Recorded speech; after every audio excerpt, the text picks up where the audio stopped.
Bonjour à toutes et à tous, aujourd'hui je vais vous parler de Ulgal aux éditions Eureka. Toutes les informations comme d'habitude dans la description. J'ai déjà parlé de l'un de leurs mangas qui s'appelle Daishi no Akane, donc je te mets une petite fiche en haut où il y a le petit i qui signifie information, donc techniquement tu cliques dessus, ça marche, si ça marche pas... ça marche, t'inquiète pas, c'est fait pour. Et pour le synopsis, voilà ce que ça dit. Depuis que l'Ulgal brille à l'horizon, la Terre s'est retrouvée privée d'une grande partie de son eau, qui est restée en suspension au-dessus de la tête de ses habitants, ce qui signifie que l'eau, toute l'eau, la mer, les lacs, les rivières, tout ça, c'est plus au sol, c'est dans les airs. C'est-à-dire que ça recouvre le ciel, il n'y a plus, tu vois, c'est l'eau. C'est plus le... Non mais à un moment donné, fais preuve d'imagination, parce que sinon, on va pas avancer là. Et bien sûr, des nouvelles formes de vie virent le jour. C'est comme quand, par exemple, tu ne te laves pas la tête suffisamment souvent, et que des nouvelles vies virent le jour dans ta tête. Enfin, sur ta tête, ce qu'on appelle plus communément des poux et des lentes. Tu vois, ça vit, ils ouvrent des commerces... Mais non, évidemment, ils font pas ça. Poséidaon, pas Poséidon, Poséidaon est l'un des pays les plus puissants en raison de l'incroyable savoir-faire de ses citoyens qui ont réussi à dompter ce nouvel environnement et ils ont réussi à mettre en place un programme politique assurant l'accès à l'eau grâce à des transporteurs et ils agissent pour le compte de l'État sous la société Aimir. Pourquoi je fais ça avec mon manga Pourtant, c'est pas un... Ah si, ça marche. Ça fait du bien. Aucun respect de l'œuvre. C'est alors qu'Aimir engage Nikita, un nouveau transporteur d'eau qui leur réserve bien des surprises. Oui, je te jure que c'est écrit comme ça. J'avoue que ça fait un peu ringard la fin, mais bon, je dirais peu Pokémon.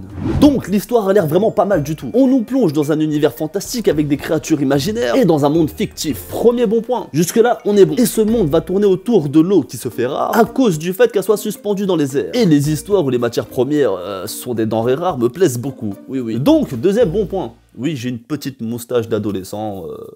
Je sais, c'est dégueulasse. Le problème de ce premier tome, c'est qu'il n'est pas très clair. On nous donne à la fois beaucoup trop d'informations sur les personnages, les lieux et la trame de l'histoire, et cela met le lecteur dans une situation très inconfortable. Voilà, par exemple, je suis dans une situation confortable. Petit fauteuil, petit manga, petit bonnet, petit nez, petite bouche, Aufgang, c'est le plus beau de tous les rebeux.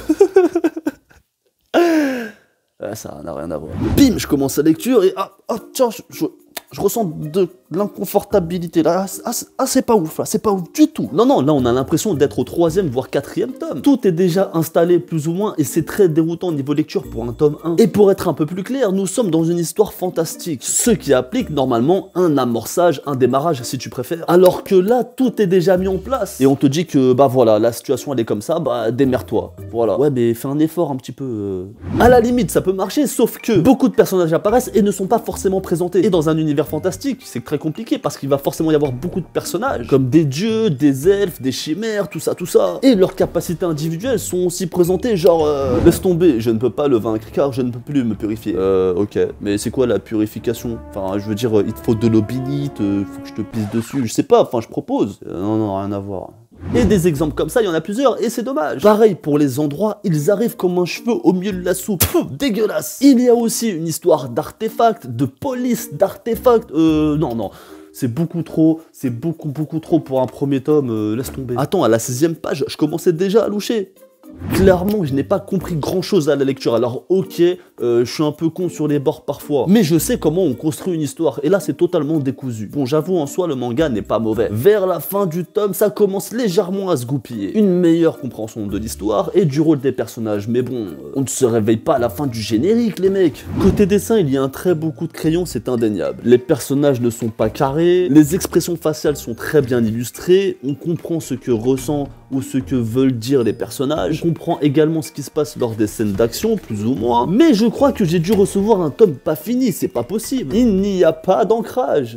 Quand je compare ce que j'ai physiquement avec ce qu'il y a sur internet, je me pose des questions les mecs. C'est comme si ta femme a l'accouche d'un enfant pas fini. Ah non, si je dis ça c'est comme si je taclais les handicapés. Pour conclure, je ne dirais pas que c'est un tome 1, mais plutôt un tome 0, un tome test, un tome coup d'essai, ou ce que tu veux, tu vois, mais c'est pas un tome 1, je suis désolé. Il y a de très bonnes idées, mais c'est un peu trop fourre-tout. Voilà, c'est la farfouille. Il y a du camping, il y a de la piscine, de la déco maison, accessoires téléphone.